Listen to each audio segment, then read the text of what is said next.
Amen, gloire à Dieu. Amen. Peut-être pourrons-nous aussi terminer ce bon moment par un temps de prière. Nous voulons penser donc à nos frères et sœurs qui sont fatigués, qui ont peut-être un souci, qui ne sont pas avec nous. Voilà, nous voulons continuer aussi à penser à Christelle Oboula. Donc, continuer à prier pour cette sœur de Dijon. Nous voulons penser à notre sœur Lali, voilà, qui n'est pas avec nous ce matin, qui est bien fatigué, Jean-Philippe. Donc on continue de prier pour notre frère, voilà, qui fait ses calculs. Nous savons que même si on nous dit que c'est génétique, voilà, dimanche et vendredi, quand j'avais demandé, compris pour lui, j'avais raconté ce témoignage qui s'était passé à Saint-Étienne. Il y a Maggie qui était à l'hôpital et puis qui avait vu, le Seigneur lui a montré un ADN comme ça, qui était pas bien constitué, et puis Dieu a redressé, Dieu a changé l'ADN. Donc elle nous avait raconté cette histoire, et puis quand j'étais arrivé à l'église, il y a une sœur qui était venue me voir, voilà, donc il y a eu une situation un peu compliquée, ce n'était même pas pour elle-même, et un bébé qui est dans le ventre, et les médecins ont vu que l'ADN n'est pas normal, et ce bébé va naître avec de très très lourds handicaps, et la sœur ne voulait pas. Et puis je me suis rappelé du rêve de Maggie, et j'avais dit donc à cette sœur, on va prier. J'ai partagé ça avec l'église à Saint-Étienne, on a prié, et quelques jours après, donc quand on a fait l'échographie, eh bien l'ADN, tout est normal. Alléluia. Tout est normal. Nous avons un grand Dieu, donc nous voulons continuer à prier pour notre frère Jean-Philippe, quelle que soit l'origine. Nous avons un Dieu puissant que rien ne retient. Et voilà, peut-être demander à un frère, avec peut-être des bien-aimés qui sont là au milieu de nous ce matin, et qui sont malades, qui traversent des moments difficiles, eh bien, mettez votre foi, votre confiance dans le Seigneur. Amen. Il est le Dieu qui guérit, il est le Dieu qui rétablit. Alléluia. Amen. Voilà, peut-être qu'on va se mettre debout, tout simplement. Je vais demander à Laurent, si Laurent veut bien se faire notre porte-parole et prier pour ces bien-aimés qui sont en souffrance.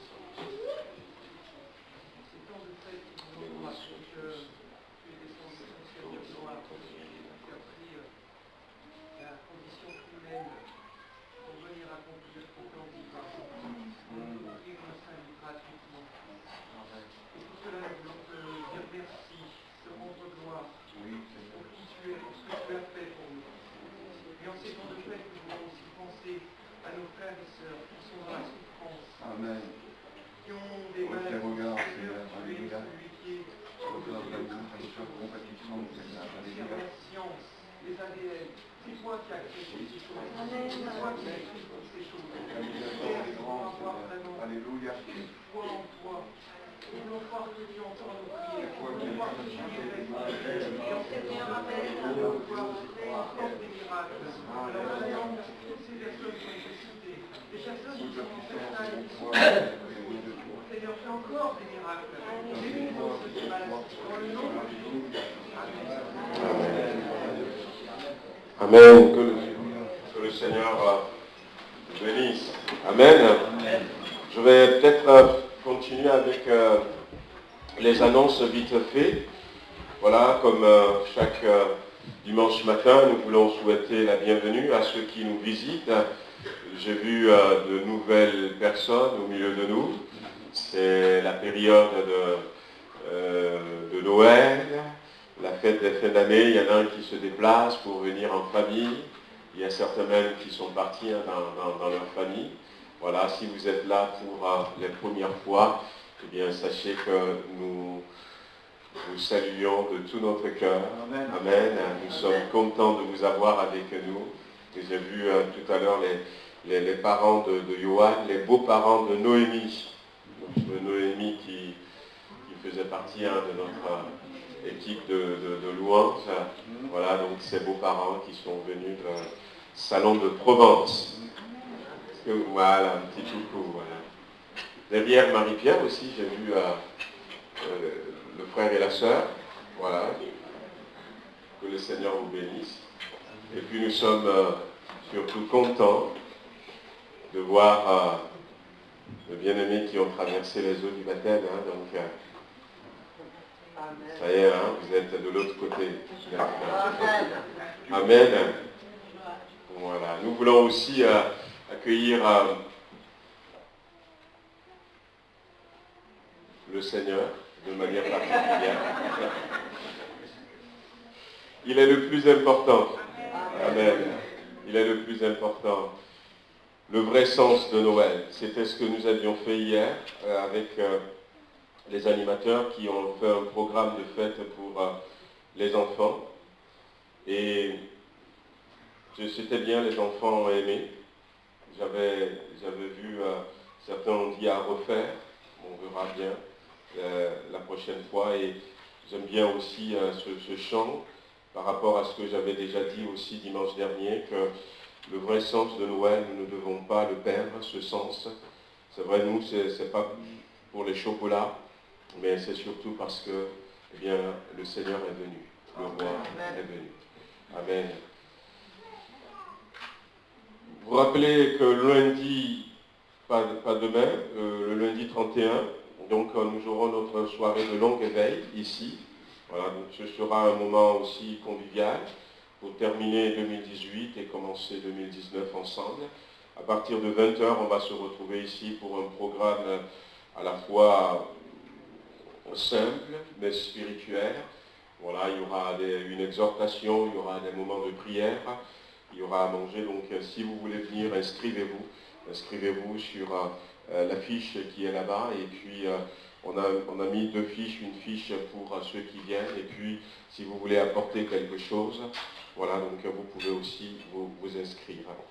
Vous rappelez aussi la distribution des évangiles de Luc spécial Noël, il en reste quelques-uns. Prenez-en, donc on les a commandés pour nous. Prenez-en, n'en laissez pas. Et puis mettez ça avec les cadeaux, un évangile, ou glissez ça dans les boîtes aux lettres de vos voisins, de vos amis. Voilà, nous voulons pendant cette période de fête leur parler du vrai sens de Noël, donc n'hésitez pas. Voilà, je vous avais dit aussi qu'à partir de janvier, donc les 3e dimanches du mois, donc on va commencer l'après-midi, donc de 14h à 16h, un temps, donc de 2 heures. La première heure sera consacrée à la lecture de la Bible, où nous allons ensemble lire la Bible et essayer de comprendre. On ne va pas vraiment faire de l'exégèse, mais on va essayer de comprendre ce que la parole de Dieu nous dit, comment comprendre ça maintenant, puisque, eh bien, la Bible, il y a des fois des choses sur lesquelles on pouvait se gratter la tête. Moi, je ne peux pas m'arracher les cheveux, j'en ai pas beaucoup, mais se gratter la tête en disant, voilà, elle sera sauvée néanmoins en devenant mère. Est-ce qu'on est sauvé lorsqu'on devient mère? Et les hommes alors? Est-ce qu'ils seront sauvés? Comment comprendre ces choses? Donc on va pas aller chercher dans un premier temps les choses les plus compliquées, mais on va prendre un livre, on va prendre un chapitre, on va le lire ensemble et puis on va essayer de comprendre. Et puis la 2e heure sera consacrée à un cours de disciples, une formation de disciples, où on va revenir sur les bases doctrinales. Je pense que nous sommes dans un moment où il faut peut-être faire un peu plus d'efforts pour rester dans la saine doctrine. Voilà, donc si vous avez envie de participer surtout à cette 2e partie, donc voyez aussi avec moi. Amen. Voilà, avant d'ouvrir la parole, donc je voudrais souhaiter aussi bonne fête à toutes et à tous. Voilà. Que le Seigneur vous bénisse. Voilà. On va commencer donc par là où sont passés les enfants hier. On va regarder 1 ou 2 minutes, je ne sais pas combien de secondes. On va éteindre la lumière.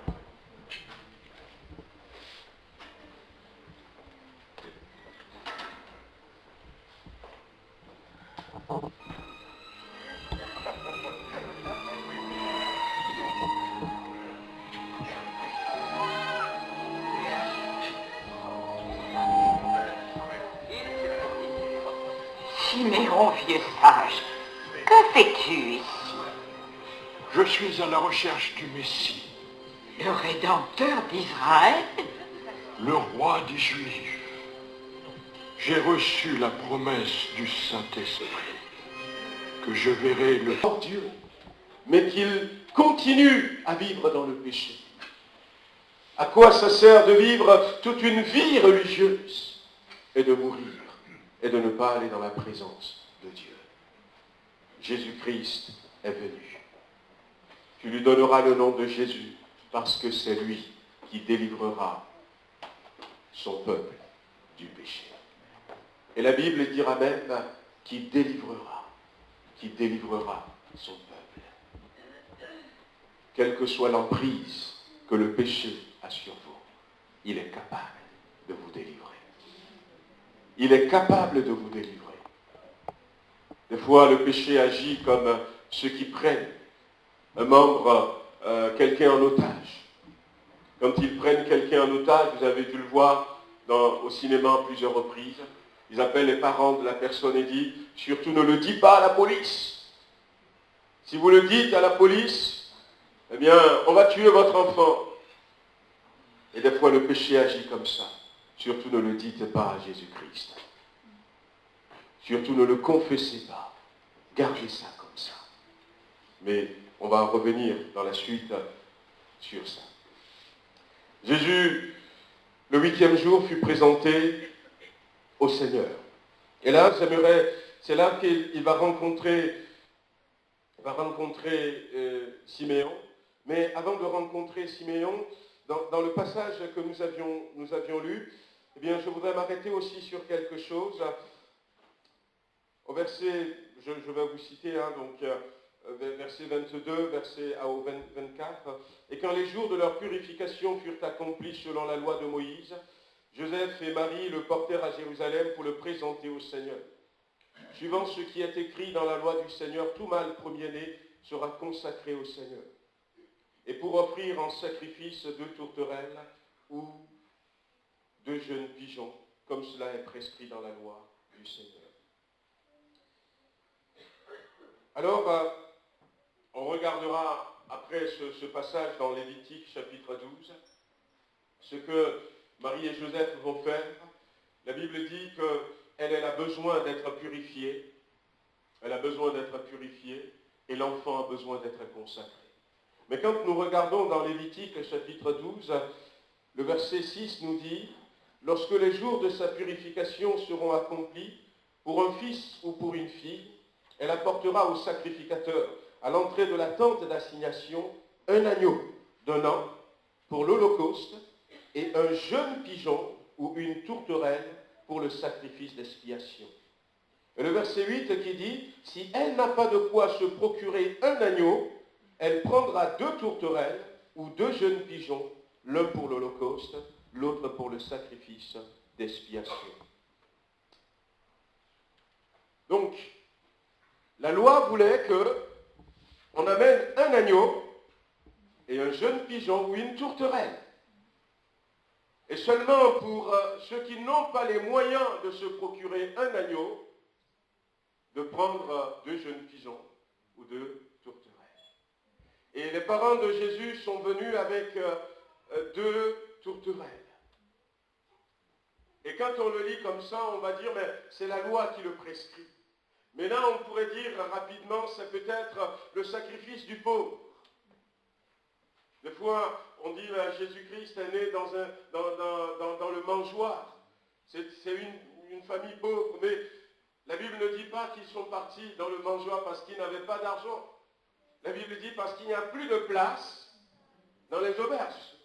Il y aurait une place dans les auberges. Ils pourront payer peut-être les 40 € la nuit ou les 35 € la nuit, je ne sais pas combien ça coûte, comme tout le monde. Et là aussi, on pourrait penser que, eh bien, ils ont apporté le sacrifice du pauvre. Ils n'ont pas assez de moyens pour se procurer un agneau. Et c'est pour ça qu'ils ont amené de tourterelles. C'est peut-être vrai qu'ils n'avaient pas autant de moyens. Mais on pourrait trouver une autre explication. Parce que Jésus-Christ lui-même était l'agneau.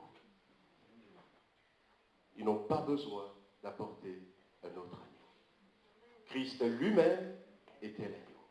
C'est ce que Jean va nous dire dans son évangile. Lorsqu'il a vu Jésus-Christ pour la première fois. Peut-être qu'il y a des gens qui ne l'ont pas compris. Il va le montrer du doigt et va dire, voici l'agneau de Dieu. Parce que lui-même est l'agneau de Dieu. Les parents, peut-être poussés par le Saint-Esprit, ou Dieu qui tire les ficelles derrière tout cela pour nous amener au salut de notre âme dès la présentation de Jésus-Christ, est en train de nous dire, eh bien, voici mon agneau qui lui sera sacrifié pour le péché du monde entier. Voilà, donc j'avais vu ça, j'ai voulu m'arrêter sur ça. Siméon, donc,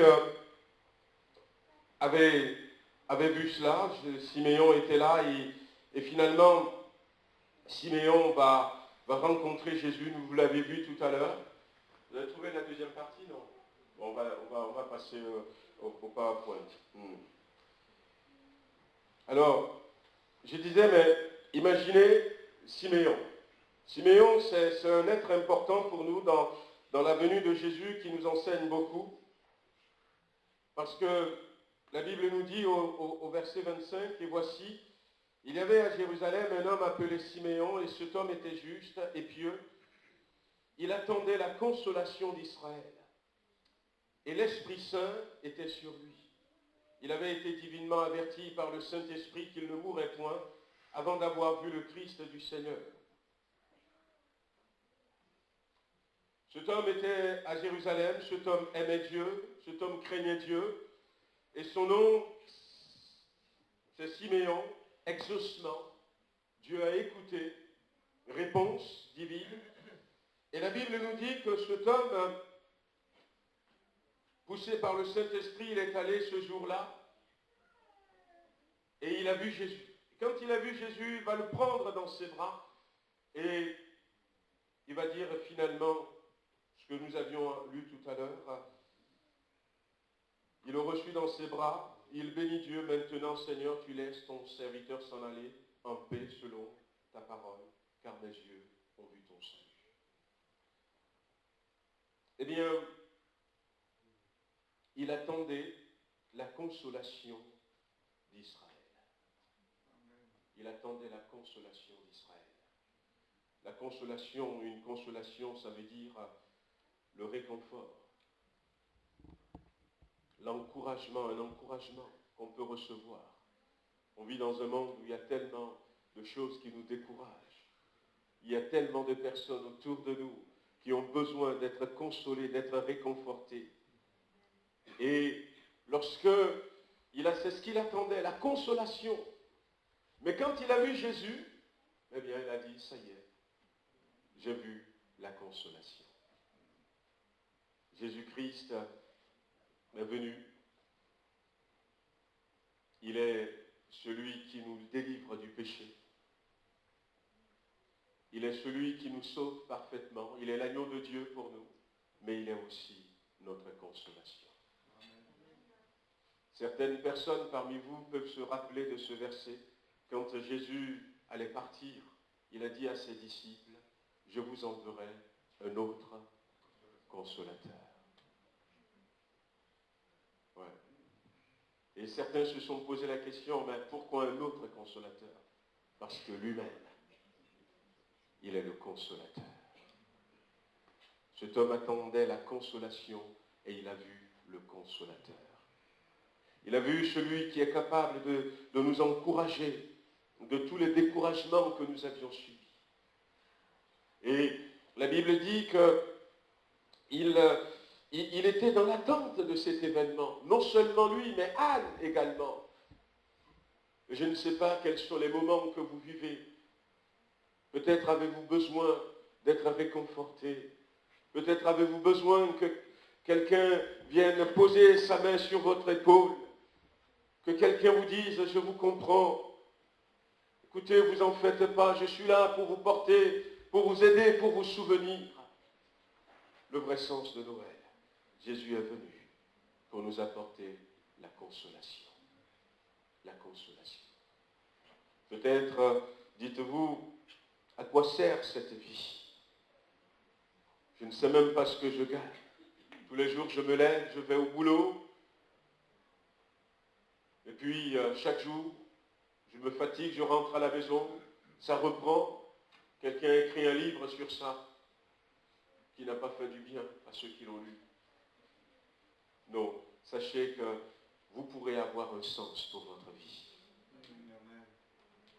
Si vous avez perdu le goût de la vie, vous pouvez le retrouver. C'est pour ça que Jésus est venu.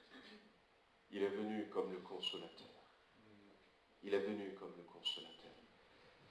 Ce que j'ai souligné également chez Siméon, c'est ce que le Saint-Esprit lui a dit, en lui disant, tu ne mourras pas jusqu'à ce que tu vois le Christ du Seigneur. Tu ne mourrais pas avant d'avoir vu le Messie. Quelle belle promesse. Quelle belle promesse. Quelle belle promesse. Amen. Amen, amen. Pour nous encore aujourd'hui. Une fois, il y avait un homme de Dieu qui nous disait, il est encore vivant. Merci Seigneur. Oh, c'était au début des années 90. Ça fait quelques années déjà. Et qui nous disait avec des yeux brillants, le Seigneur m'a dit que je ne mourrai pas avant l'enlèvement de l'Église. Et on a gardé cette parole en nous. Et de temps en temps, eh bien, je me renseigne voir quel âge il a maintenant. Et des fois, quand il est malade, mais il est toujours là encore. Mais en tout cas, je trouve que c'est beau lorsqu'on reçoit une promesse comme ça. En disant, tu ne mourras pas jusqu'à ce que tu aies vu le retour ou la venue du Sauveur. Mais cette promesse de Siméon est à nous. Est à nous. Cette promesse est à nous. Nous sommes la génération. Jésus va nous dire dans sa parole d'une manière symbolique, cette génération ne passera pas avant que tout cela n'arrive. Et nous sommes cette génération qui a vu les ossements desséchés redevenir une nation.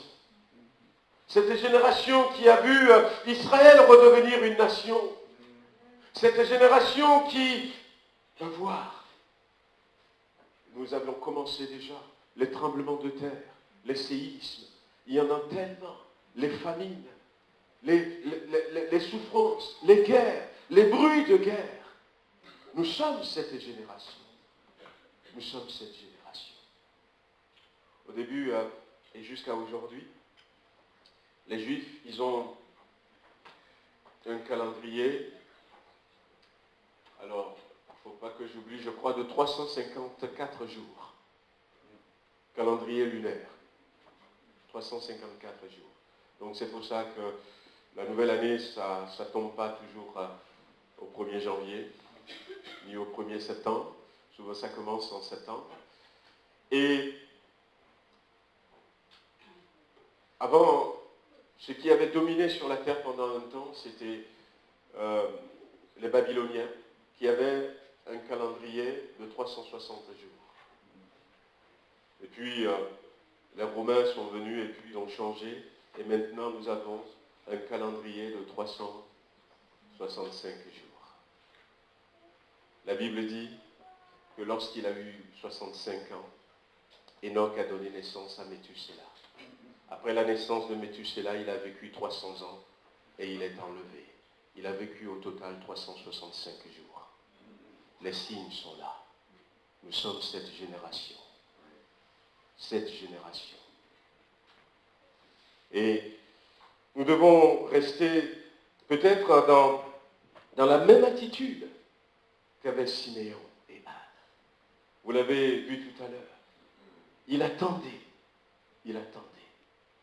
Et il allait, peut-être tous les jours, je ne sais pas, mais surtout, il allait en conformité avec le Saint-Esprit, poussé par l'Esprit. La Bible nous dit, à la fin du livre de l'Apocalypse, l'Esprit et l'épouse disent, viens. Il allait surtout poussé par le Saint-Esprit. L'Esprit et l'épouse disent, viens. Et la suite, viens, Seigneur Jésus. Cette attente. Jésus est venu pour créer dans notre cœur le désir de le revoir. Le désir de le revoir. Et c'est à moi de me poser la question, est-ce que je suis dans cette attente? Est-ce que je suis dans ce désir? Est-ce que je languis d'après le jour où je le verrai? Est-ce que je me réjouis même, simplement, de savoir qu'un jour, mes yeux le verront? Qu'un jour, finalement, je vais rentrer dans la gloire. Je vais rentrer dans la gloire. Il y avait ce couple, je ne sais pas si vous avez entendu le témoignage, ce couple de chrétiens, personnes âgées, ils sont tout le temps ensemble, et puis louant le Seigneur, et plus de 80 ans, et puis la femme était tombée malade. La femme était tombée malade, et on l'a hospitalisée. Et elle était restée à l'hôpital quelques jours. Son état se dégradait.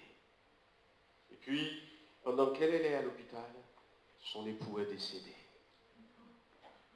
Son époux est décédé. Alors, on a décidé de ne rien lui dire.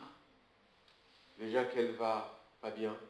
Et puis, à un moment donné, alors que ses enfants, ses petits-enfants étaient là, et qu'ils voyaient qu'elle n'allait pas bien, il y en a un qui a dit, mais mamie, eh bien, il faut que tu te portes bien, bats-toi, je ne veux pas que tu meurs.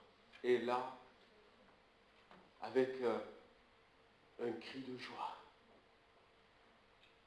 avec un ton défiant toute douleur, elle dit, mais quoi? Mais non, je ne meurs pas. Mais je m'en vais là-haut rencontrer mon Seigneur. Et je ne veux même pas que tu me retiennes. Parce que mon époux est déjà là-bas. Il m'attend. Alors qu'on ne lui a rien dit. Alors qu'on ne lui a rien dit. Il m'a dit, ben, cette joie, eh bien, tu vois, cette joie que j'essaie de manifester, ça va être au centuple là-bas. Alors je vous aime bien. Mais je m'en vais là-haut. Restez dans les voies du Seigneur pour qu'un jour vous me rejoigniez. Elle était partie.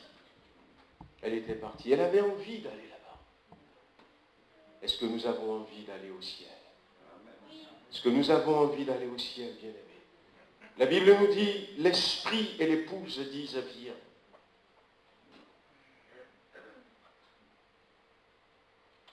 Et je pense que c'est un cri que pour l'instant, nous n'entendons pas dans les églises. Dans les églises. On avait partagé sur la joie du Seigneur dans la semaine. Et on se disait qu'il y a certaines personnes qui vont dire, ah Seigneur, vivement que tu reviennes nous chercher. parce qu'ils sont malheureux, parce qu'il y a une difficulté, parce qu'il y a une souffrance. Bien-aimé, bien-aimé, mais non, vous avez un prince charmant. La Bible dit qu'il est unique parmi 10 000. Quelqu'un qui vous aime de tout son cœur. Quelqu'un qui a préparé un palace, plus qu'un palace pour vous. Et qui dit, je viens vous chercher. Et ça ne vous dit rien. Vous préférez, et c'est seulement lorsqu'on a des embûches ici qu'on dit, mais pouf, on va penser au ciel. Mais non, il y a quelque chose qui ne va pas. Cet homme, cette femme, ils allaient au temple. Ils allaient dans la prière. Et ils vont dire, mais parle-moi, Saint-Esprit. Dis-moi quelque chose. Et au moment où le Saint-Esprit est en train de dire, viens, viens, viens, il va ouvrir nos oreilles spirituelles. Et nous allons comprendre que c'est le moment. Et nous allons rester dans cette attente. Et nous aussi, on va se joindre à lui. Viens, Seigneur Jésus. Viens, Seigneur Jésus. Oh, que le Seigneur nous change. Que le Seigneur nous change. Et que le Seigneur crée en nous ce désir. Que le Saint-Esprit pousse quelqu'un. Wow. Que le Saint-Esprit nous pousse. Que le Saint-Esprit nous remue à l'intérieur de nous-mêmes. Moi, je pense que c'est comme ça que ça devrait se passer. Mais c'est à nous de le vouloir. C'est à nous de le vouloir. Et c'est à nous de dire, Seigneur, nous voulons partir avec toi. Nous voulons aller dans ce ciel de gloire. La Bible dit que quand Siméon a trouvé Jésus, il le prit dans ses bras. Et pour vivre vraiment cela, bien-aimés, nous avons besoin de prendre Jésus dans nos bras. Prendre Jésus dans les bras, il y a certaines versions qui vont dire embrasser Jésus-Christ. Il embrassa. Ouais. Il y a des gens qui embrassent. Ah, j'ai embrassé une carrière de... Vous avez déjà entendu ça, non? Voilà. Des fois, ils disent, ah, une carrière peut-être d'ingénieur. Voilà. Mais, voilà, comme l'ingénieur, c'est quelque chose d'important, eh bien, je me suis donné à ma carrière. Voilà, je suis de tout cœur pour ma carrière. Mais la Bible nous dit que quand, eh bien, Siméon a vu Jésus, il le prit dans ses bras. Jésus-Christ doit être accepté. Jésus-Christ doit être accepté. Et ce qui s'était passé avec lui, c'est qu'il a pris Jésus dans ses bras, il a commencé à louer le Seigneur, il bénit Dieu, et il avait une paix qui était tombée sur lui. Il n'a plus peur de mourir. Il n'a pas peur de la mort. Jésus a dit, celui qui croit en moi ne mourra pas. Ne mourra pas. Celui qui croit en moi ne mourra pas. Et va dire à Marie, est-ce que tu crois cela? Est-ce que tu crois cela? Est-ce que tu crois cela ou est-ce que tu as encore peur de la mort? Est-ce que tu as peur de l'au-delà? Eh bien, tu as besoin de faire le ménage dans ton cœur. Si tu n'as pas encore accepté Jésus-Christ, accepte-le. Accepte-le pour que, eh bien, le Seigneur puisse t'apporter cette paix, cette assurance, mais surtout cette espérance, cette espérance. C'est ce que va nous montrer Siméon. Siméon dira que cet enfant n'est pas simplement pour Israël, mais c'est pour toutes les nations du monde. C'est pour toutes les nations du monde. Il va donner cette parole pour Marie, mais c'est aussi une parole pour les autres. Il va parler de Jésus-Christ qui doit être accepté par chacun d'entre nous. La Bible dit que nous avons besoin de l'accepter, celui qui croit en lui. Pourquoi est-ce que Jésus-Christ est venu? Eh bien, pour que nous puissions le prendre. Aujourd'hui, nous ne pourrons plus le prendre dans les bras comme il avait fait, mais nous pourrons le prendre dans notre cœur. Nous pourrons le prendre dans notre vie. il est venu pour cela.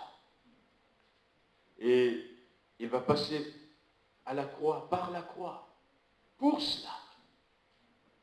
Pour que nous puissions le prendre et recevoir le salut total de Dieu. Le salut total de Dieu. Je ne sais pas si, eh bien, je l'ai redit ce matin, Josué, que Moïse avait choisi, je vous avais dit tout à l'heure qu'il s'appelait Osée. Osée qui voudrait dire salut, salut. Donc ce n'est pas quelqu'un que Moïse a pris par hasard, mais il y a tout un message pour nous. Il va prendre cet homme qui s'appelle le salut. Il va lui donner le nom de Josué ou encore Jésus, qui veut dire le salut de l'Éternel. Pour dire, oui, on a besoin du salut, mais le salut qui vient de Dieu. Non pas le salut qui vient de l'argent, non pas le salut qui vient du monde, non pas le salut qui vient du diable, non, le salut qui vient de Dieu. Et lorsque Jésus est passé par la croix, il est venu pour mourir à la croix. Et là, il va le dire. Siméon va le dire. Il va dire, dans ses propos, il va dire à un moment donné, il va dire que, eh bien, cet enfant est appelé à amener la chute et le relèvement de plusieurs en Israël et à devenir un signe qui provoquera la contradiction. Et à toi-même une épée te transpercera l'âme. Un signe qui provoquera la contradiction. Et le mot signe qui a été utilisé là-bas peut aussi être traduit par cible. Il sera une cible. Sur, eh bien, laquelle on va tirer des flèches, laquelle on va tirer des balles. Une cible qu'on va vouloir à tout prix abattre à un moment donné. C'est la croix de Jésus-Christ. Et nous avons besoin de l'accepter. Et Siméon nous dit aussi ici que, eh bien, si nous ne l'acceptons pas, nous nous faisons du tort.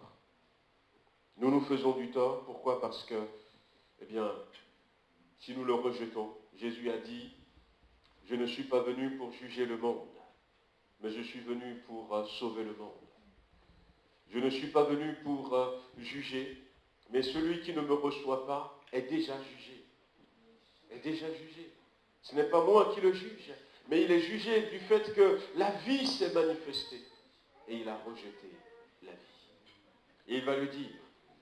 Plusieurs vont se relever, en citant peut-être Daniel, qui dit à la fin des temps, beaucoup se relèveront.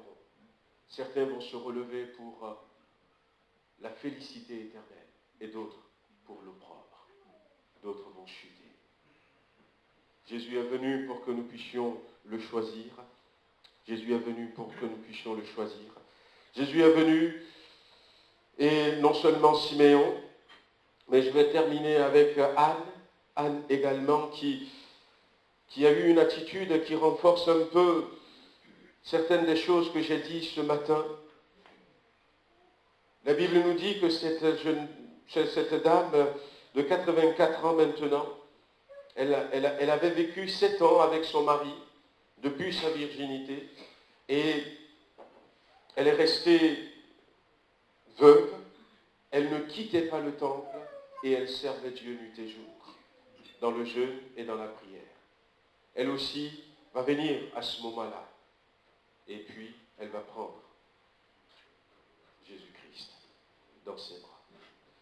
Eh bien, voyez-vous, dans ces temps-là, où il n'y avait pas de télé, il n'y avait rien, tout ça, il y avait la vie familiale, et même dans certaines cultures encore aujourd'hui, donc les jeunes se marient tôt. Alors on ne sait pas à quel âge Anne s'était mariée, mais on peut imaginer qu'elle a passé au moins 55, voire 60 ans dans le temple à servir Dieu. Waouh. Wow. Une servante remarquable. La Bible ne parle pas beaucoup d'elle, mais quelqu'un qui on pourrait dire toute sa vie.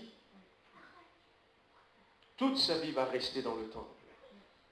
Et elle aussi, elle attendait, elle espérait, elle désirait, elle va patienter dans la prière et dans le jeûne. Elle voulait voir le Messie. Elle voulait voir la délivrance venir. Elle voulait voir l'accomplissement de la promesse de Dieu.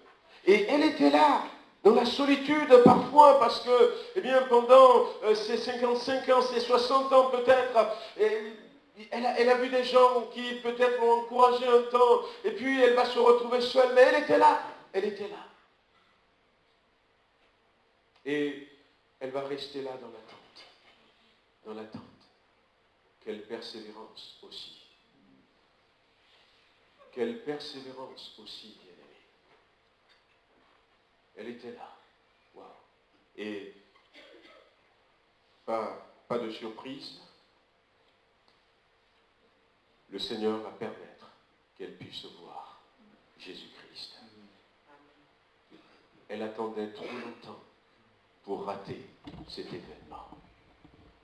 Ça vient confirmer que nous avons besoin, si nous voulons être un Siméon, des gens qui sont poussés par l'Esprit à aller à la rencontre de Jésus-Christ, que nous avons besoin d'une certaine patience, que nous avons besoin de la persévérance, de la persévérance.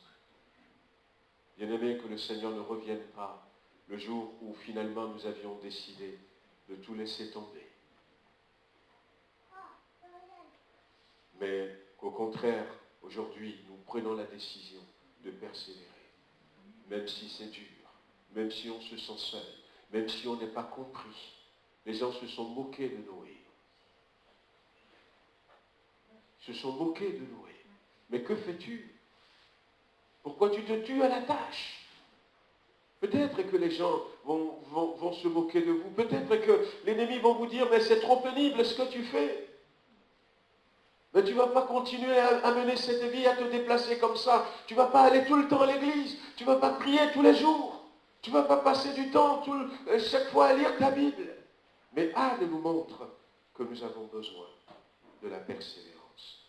Je termine avec deux versets que j'avais cités dans Tite chapitre 2, verset 11 à 14. Ça m'a parlé, ce verset aussi.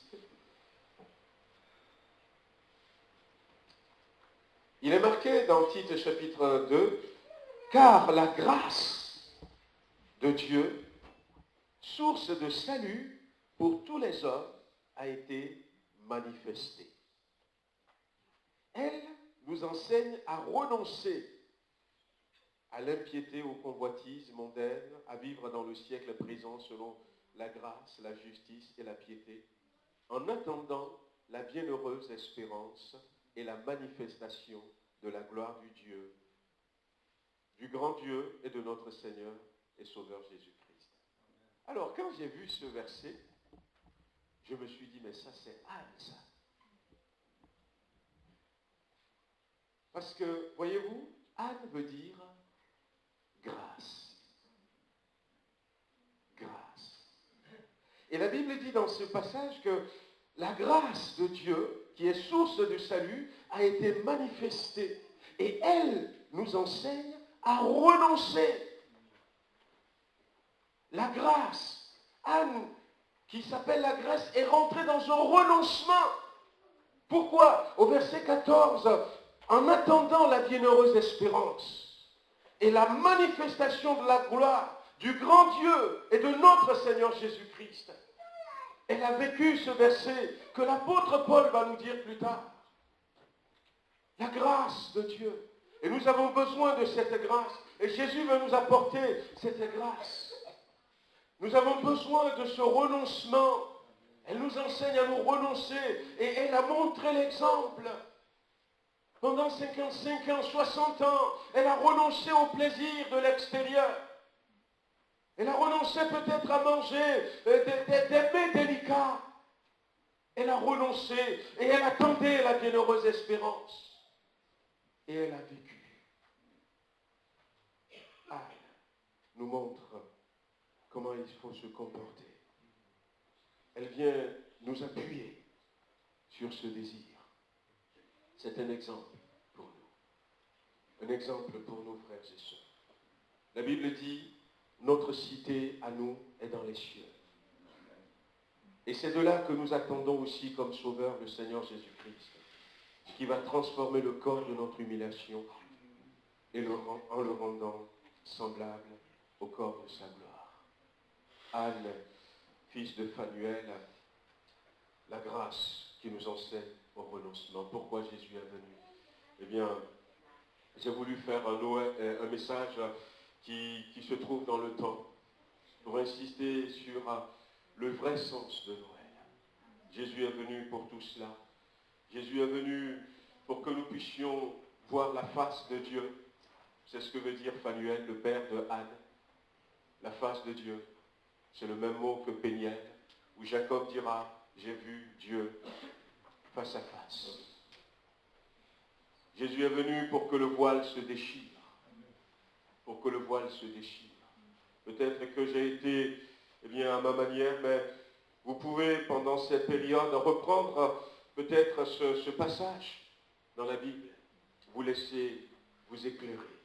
Mais ce qui est important, c'est que si ce matin, vous n'avez pas donné votre cœur à Jésus-Christ, eh bien faites-le. Faites-le. Si ce matin, vous aviez perdu cette attente, ce désir de le voir, rien ne doit être plus important que de passer l'éternité avec Dieu. Ça doit nous prendre, nous devons vivre dans cela.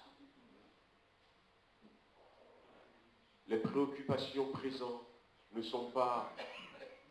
doivent pas être plus importantes que le désir de voir le Seigneur.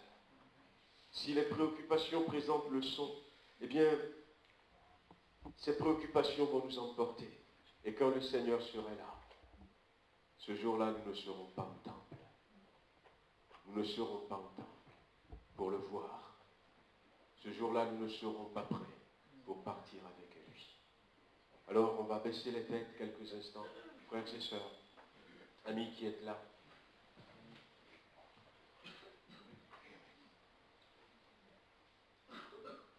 Je voudrais que vous priez dans votre cœur.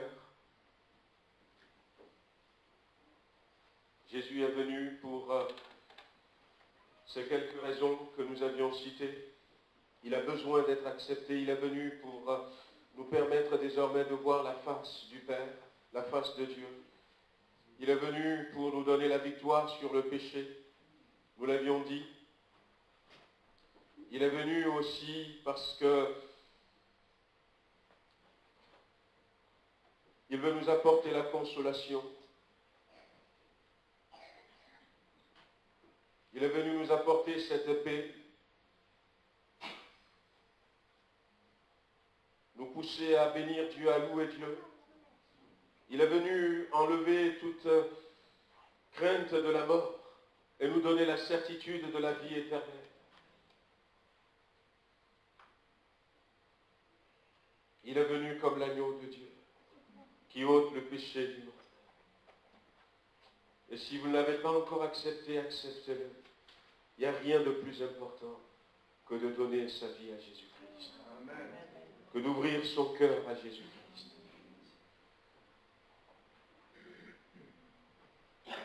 Demandez-lui simplement, Seigneur Jésus, je t'accepte dans ma vie. Je t'ouvre mon cœur ce matin. Je veux vivre ce que toi tu as apporté à l'humanité. Peut-être que vous l'avez déjà fait, mais comme j'ai dit tout à l'heure, vous avez besoin de persévérance. Vous avez besoin de remettre de l'ordre dans les priorités de votre vie. Vous avez besoin du Saint-Esprit, d'entendre sa voix. Moi, je crois que le Saint-Esprit a commencé à dire déjà viens. Et nous avons besoin d'entendre sa voix, de nous laisser nous préparer par le Saint-Esprit. C'est le moment aussi de lui demander. Seigneur notre Dieu, nous voulons te bénir, élever ton nom, te glorifier, te remercier. Nous voulons surtout te bénir parce que Jésus est venu. Jésus est venu, Seigneur, pour que nous soyons circoncis de cœur. Il est venu pour que nous puissions désormais connaître la grâce qui nous pousse à renoncer à tout ce qui nous éloigne de toi. Tu as entendu les prières qui sont montées vers toi. Seigneur, c'est toi qui nous exauces ce matin. Donne-nous à partir de maintenant, que nous soyons jeunes ou moins jeunes, de saisir le véritable sens de Noël, si nous ne l'avons pas encore fait, et d'aligner notre vie sur cette réalité. Donne-nous aussi, Seigneur, comprenant ces choses, de ne pas négliger d'informer ceux qui sont autour de nous. Ce pourquoi Jésus-Christ est venu. Il est venu parce qu'il va revenir. Il est venu pour nous préparer pour son retour. Et son retour, ça peut être à tout moment.